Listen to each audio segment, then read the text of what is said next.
শিমুল আর পারুল বারান্দায় বসে তার বাবা মায়ের সাথে গল্প করছিল। হঠাৎ শিমুলের বাবা বলে ওঠে, আজ অনেক গল্প করলাম, দুপুর গড়িয়ে সন্ধ্যা হতে চলল, তাড়াতাড়ি কিছু বাঁশ কেটে আনি, না হলে যে আজ বাজার করা যাবে না। বাবা, তোমাকে একটা কথা বলবো। কি কথা বলবি রে মা, তাড়াতাড়ি বল। বলি, তুমি তো বাঁশ কেটে বিক্রি করো, তাহলে বাঁশ বিক্রি না করে ওই বাঁশ দিয়ে আমাদের ঘরটা সারাও না কেন বাবা? বৃষ্টি হলে তো আমাদের ঘরে থাকাই যায় না বাবা। ঘর ঠিক করবার মতো যে আমার কাছে টাকা নেই মা। বাবা, এবারের বৃষ্টিতে যদি আমাদের ঘরটা ভেঙে যায়? তুমি যাও তো, মেয়েদের কথা কান দিও না, তোমার আবার দেরি হয়ে যাচ্ছে। বউ, দাটা দাও তো। তুমি একটু দাঁড়াও, আমি দা নিয়ে আসছি।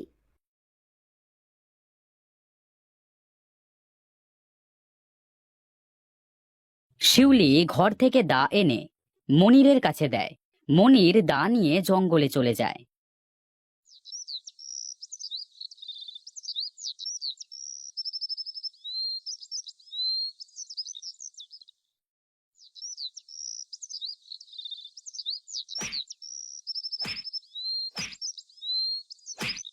আহ, বাঁশ কাটা তো শেষ হলো, এবার বাঁশগুলো বিক্রি করতে হবে।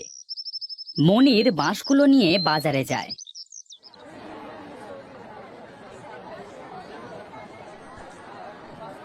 সে বাঁশগুলো বিক্রি করে কিছু বাজার করে বাড়িতে চলে আসে।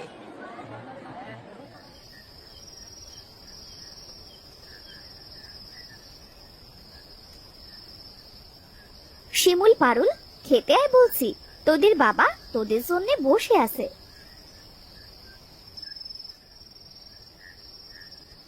আমরা চলে এসেছি মা, তাড়াতাড়ি খেতে দাও মা, মনে হচ্ছে আজ খুব জোরে ঝড় বৃষ্টি হবে। ভয় পাস না মা, কিছুই হবে না, তাড়াতাড়ি খেয়ে ঘুমিয়ে পড় যা। তারা সকলে একসাথে খেয়ে ঘুমুতে চলে যায়। গভীর রাতে মনির স্বপ্ন দেখে সোনার বাঁশের। হে, আমি কোথায় এলাম? আমার চারিদিকে তো সোনার বাঁশ, এবার আমার মেয়েদের মনের ইচ্ছা পূর্ণ হবে। এমন সময় অদৃশ্য কেউ কথা বলে ওঠে, এটা তোর বাড়ির পাশের জঙ্গল, এখান থেকে তোর যত ইচ্ছা সোনার বাঁশ নিয়ে যা। তুমি সত্যি বলছো? কিন্তু তুমি কে? সামনে আসো আমার। আমি তোর শুভাকাঙ্ক্ষী, আমাকে তুই দেখতে পাবি না, তুই তোর ইচ্ছে মতো সোনার বাঁশ নিতে পারিস এখান থেকে। আমার যে কি আনন্দ লাগছে, কতগুলো সোনার বাঁশ, এটা কি সত্যি? হ্যাঁ, এটা সত্যি। হোগো, তুমি এমন কেন বিড়বিড় করছো? ওঠো বলছি, কি হলো? ওঠো। কে কে কে কে কে ডাকছে আমাকে? ও, তুমি! আমার কত সুন্দর স্বপ্নটা তুমি ভেঙে দিলে। বাহিরে ঝড় বৃষ্টি হচ্ছে, আমি যে ভয়ে মরছি, না জানি কখন ঘরটা ভেঙে যায়, আর তুমি পড়ে আছো তোমার স্বপ্ন নিয়ে। তাই তো, বাইরে তো অনেক ঝড় উঠেছে, ঘরেও তো দেখি বৃষ্টি পড়ছে, কি হবে এখন? না জানি মেয়ে দুটো কি করছে। রাত যত বাড়ে ঝড় বৃষ্টিও তত বাড়তে থাকে। প্রচন্ড ঝড়ে মনিরদের ঘরের কিছু অংশ ভেঙে যায়।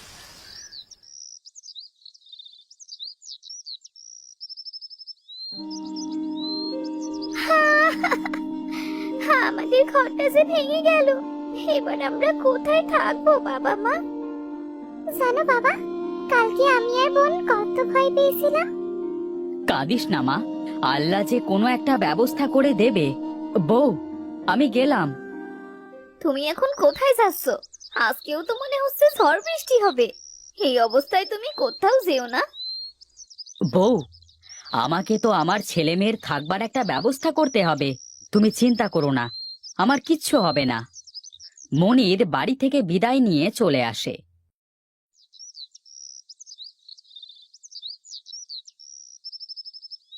সে হাঁটতে হাঁটতে জঙ্গলের অনেক গভীরে চলে যায়। যে করেই হোক, আমাকে ওই সোনার বাঁশঝাড় খুঁজে বের করতেই হবে, কিন্তু কোথায় পাবো সোনার বাঁশঝাড়? এটা বলে মনির সোনার বাঁশঝাড়ের খোঁজে আবার হাঁটতে থাকে।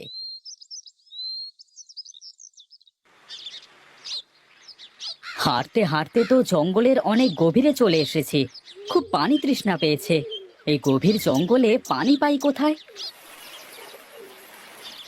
ওই তো একটা নদী। এই গভীর জঙ্গলে নদী কোথা থেকে এলো? যাই, ওখান থেকে একটু পানি খাই।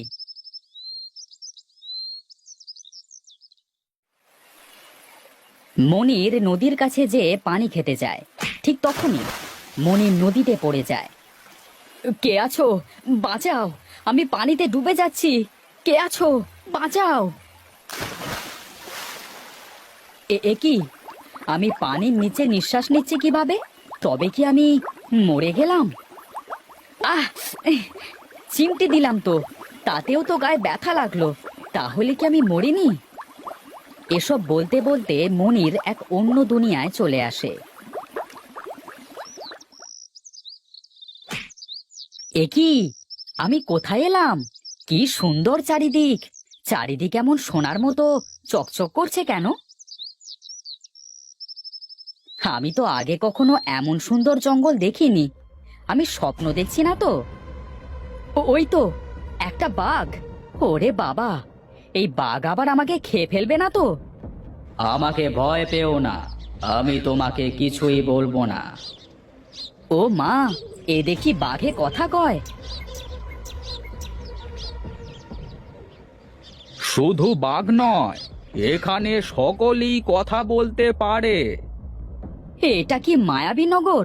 আরে বাবা, তুমি ঠিকই বলেছ, এটা মায়ানগর। এখানে তুমি কেন এসেছো? এখান থেকে চলে যাও। আমি ইচ্ছে করে আসিনি। এসেছি যখন, তখন এই অদ্ভুত জঙ্গলটা একটু ঘুরে দেখি। মনির সেই অদ্ভুত জঙ্গল ঘুরে ঘুরে দেখতে থাকে।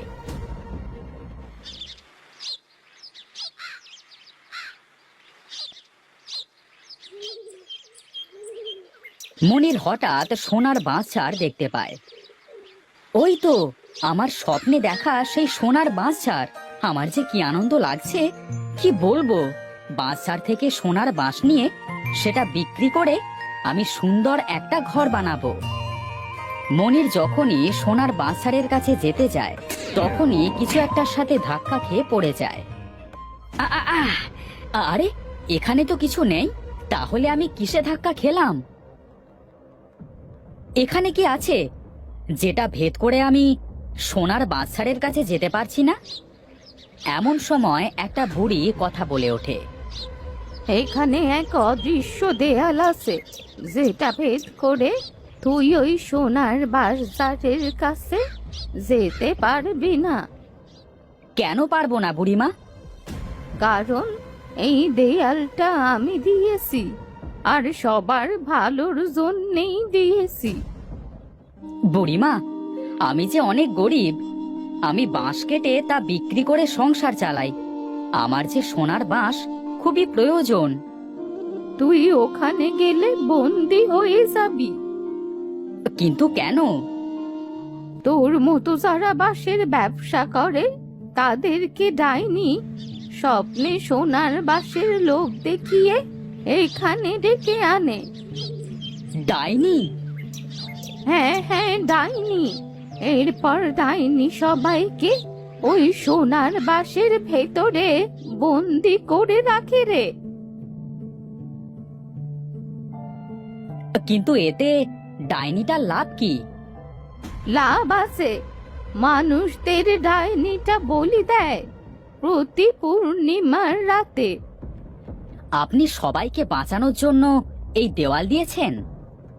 হ্যাঁ, আমি ডাইনিটাকে অনেকবার মারতে চেয়েছিলাম, কিন্তু পারিনি।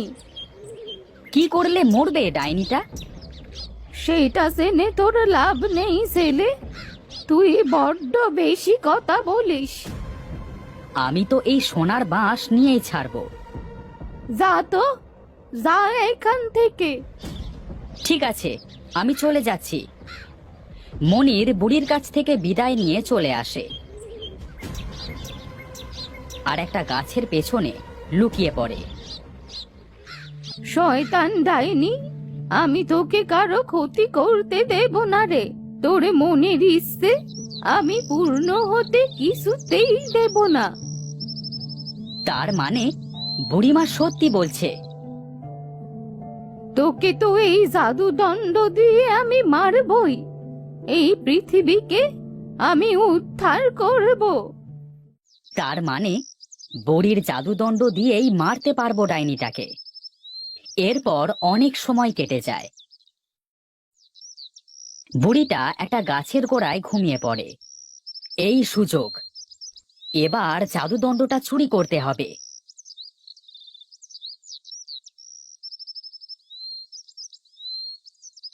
জাদুদণ্ড, অদৃশ্য দেওয়াল ভেদ করে আমাকে সোনার বাঁশ ছাড়ে যেতে দে দেখি। সাথে সাথেই অদৃশ্য দেওয়াল সরে যায়। মনির সোনার বাঁশ ছাড়ের কাছে যায়। তখনই সেখানে ডাইনি এসে হাজির হয়।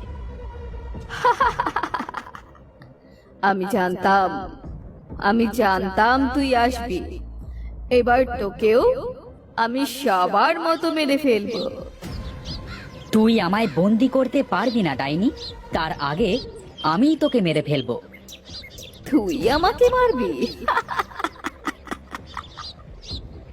এটা বলতে বলতেই মনির ডাইনির বুকে জাদুদণ্ডটা ছুঁড়ে মারে। সাথে সাথে ডাইনিটা ছটফট করতে থাকে। জ্বলে গেল। ও, আমার সমস্ত শরীর জ্বলে গেল। মরে গেলাম।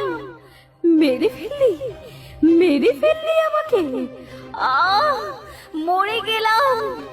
বাঁচা আমাকে। আমি তোর সব কথা শুনবো।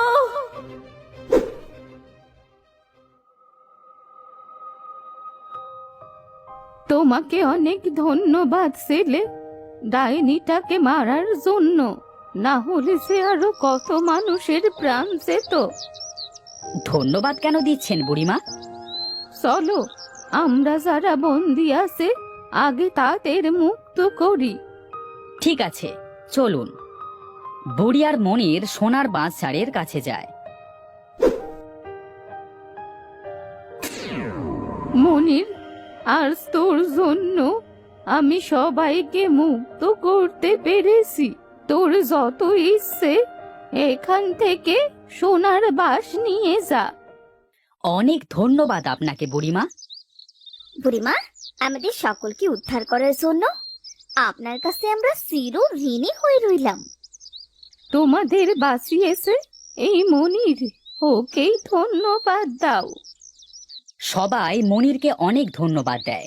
মনির সোনার বাঁশ ছাড় থেকে কিছু বাঁশ নিয়ে বুড়ির কাছ থেকে বিদায় নিয়ে বাড়িতে চলে আসে।